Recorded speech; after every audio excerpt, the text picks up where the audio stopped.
نحمدہ ونصلی ونسلم علی رسولہ الکریم، اما بعد۔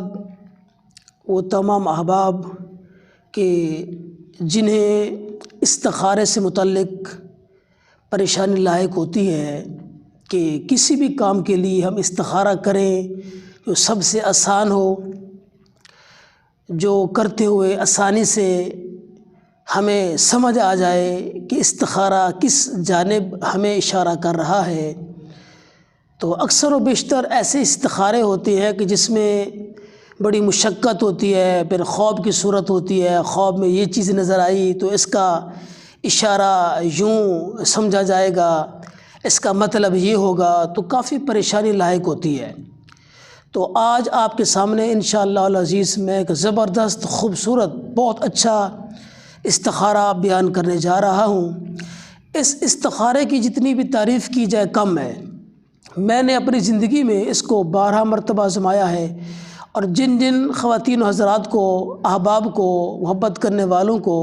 میں نے یہ استخارہ بتایا ہے، انہوں نے اس پر بھرپور فائدہ بھی اٹھایا ہے اور اس کے متعلق خوبصورت الفاظ میں اس کی تعریف بیان کی ہے۔ بالکل سادہ، خوبصورت، عام فام اور سمجھ آ جانے والا استخارہ۔ آپ کسی بھی کام کے حوالے سے استخارہ کرنا چاہتے ہیں، بیرون ملک سفر ہے، یا کوئی کاروبار بزنس شروع کرنا چاہتے ہیں، کوئی پارٹنرشپ کرنا چاہتے ہیں، کوئی رشتہ کرنا چاہتے ہیں، کوئی گھر لینا چاہتے ہیں، کوئی دکان کو کاروبار کرنا چاہتے ہیں، کوئی سفر اختیار کرنا چاہتے ہیں، کسی کے ساتھ معاملات کے حوالے سے، بزنس پارٹنرشپ کے حوالے سے، خواہ وہ کاروباری پارٹنرشپ ہو یا رشتے کے حوالے سے کوئی پارٹنرشپ ہو، الغرض کوئی بھی کام ہو، آپ اگر استخارہ کرنا چاہتے ہیں تو اس کے لیے آپ اس استخارے کو کر سکتے ہیں۔ اس استخارے کو سمجھنے سے پہلے آپ سے عرض یہ ہے کہ آپ استخارے کے بارے میں ضرور جانیں۔ استخارہ ہے کیا؟ استخارہ اللہ تعالیٰ سے براہ راست مشورہ طلب کرنا ہے، اور جو بندہ اللہ تعالیٰ سے مشورہ طلب کرتا ہے تو وہ کبھی مایوس اور ناکام نہیں ہوتا۔ تو اس لیے وہ احباب کے جو استخارے کی وجہ سے پریشان ہیں، انہیں کوئی اچھا استخارہ نہیں مل رہا، ان کے لیے بیش بہا انمول ایک تحفہ ہے۔ اس کو آپ اپنی زندگی میں لازم کر لیں، ہر کام سے پہلے استخارہ کر لیا کریں۔ استخارہ کیا ہے؟ جیسے ہی آپ نماز عشاء پڑھ لیں، نماز عشاء پڑھنے کے بعد کسی ایسی جگہ پر جہاں بچوں کا شور و غل نہ ہو، جہاں کسی قسم کی کوئی ٹی وی وغیرہ، گھر کے حوالے سے کوئی آوازیں وغیرہ، فیملی بچے نہ ہوں، یعنی الگ تھلگ کسی ایسی جگہ پہ جہاں شور شرابہ نہ ہو، بالکل خاموشی ہو۔ آپ نے نماز عشاء پڑھنے کے بعد صاف ستھرا لباس پہننا ہے، خوشبو لگانی ہے،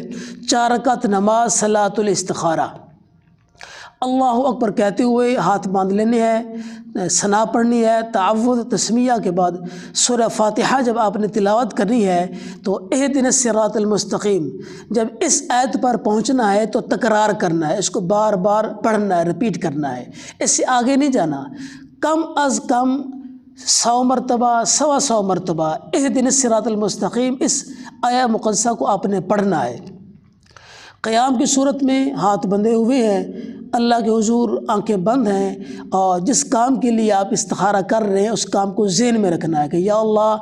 یہ میرا کام مثال کے طور پر بیرون سفر ہے، کاروبار بزنس ہے، گھر لینا چاہتے ہیں، یا شادی کا معاملہ ہے، میں رشتہ اس جگہ پہ کرنا چاہ رہا ہوں، کیا یہ میرے لیے بہتر ہے یا نہیں ہے؟ اس مسئلے کو اپنے ذہن میں رکھتے ہوئے اہدنا الصراط المستقیم پر تکرار کرنا ہے۔ تو دوران تکرار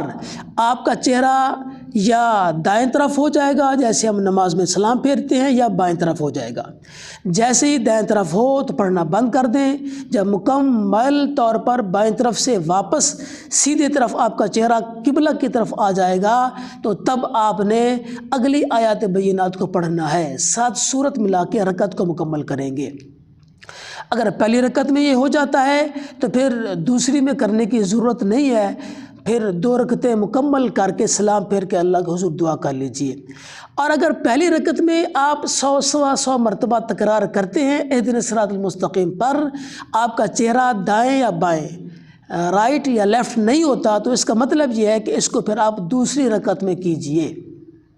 اور اگر دوسری رکعت میں بھی کوئی اشارہ نہیں ملتا تو پھر اس کو تیسری رکعت میں کیجئے، اور اگر تیسری رکعت میں بھی اشارہ نہیں ملتا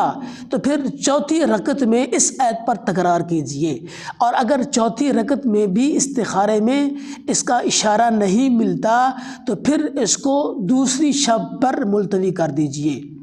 دوسری شب کیجئے۔ دوسری شب بھی اگر اس کا کوئی جواب نہیں آتا تو پھر تیسری شب پر اس کو لے جائیے۔ ہاں، اگر تیسری شب میں بھی استخارے سے کوئی آپ کو